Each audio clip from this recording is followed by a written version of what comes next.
서울 집값이 다시 치솟고 있습니다. 집을 사려는 수요가 몰리면서 은행들도 대출을 더 조이기 시작했는데요. 이번엔 금리를 올리는 대신 대출 통로를 제한하는 방식을 택했습니다. 김우영 기자가 보도합니다. 은행권이 대출 모집인을 통한 대출 취급을 제한하고 있습니다.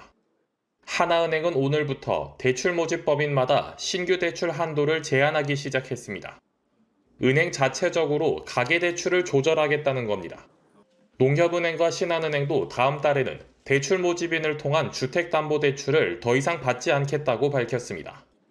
특히 농협은행은 대면과 비대면의 모기지보험 가입까지 제한한다고 밝혔습니다. 모기지보험이란 주택담보대출과 동시에 가입하는 보험인데 이 보험이 없으면 임차보증금을 뺀 금액만 대출이 가능하기 때문에 대출 한도가 줄어들게 됩니다.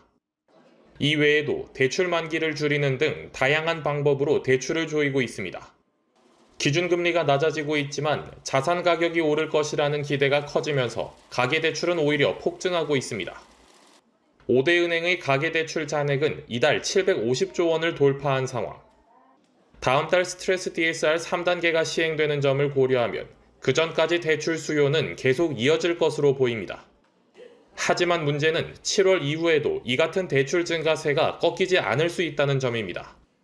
전문가들은 정부의 강력한 수요 억제책이 나오지 않는 이상 집값 상승 흐름은 유지될 것이라 전망했습니다. 집값 상승세가 당분간은 좀 이어질 것 같고요.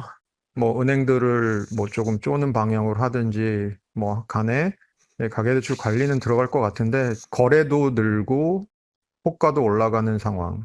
전형적으로 집값 상승의 초반전이 지금 지나고 있는 것 같아서 이 모멘텀이 당분간은 좀 갈 것 같고요. 한국은행도 가계대출 관리를 위해 정책 모기지론에 DSR 규제를 적용해야 한다고 제안했습니다. 대출 수요가 여전한 상황에서 정부가 어떤 부동산 정책을 내놓느냐에 따라 시장 흐름이 크게 달라질 수 있다는 분석이 나오고 있습니다. 매일경제TV 김우현입니다.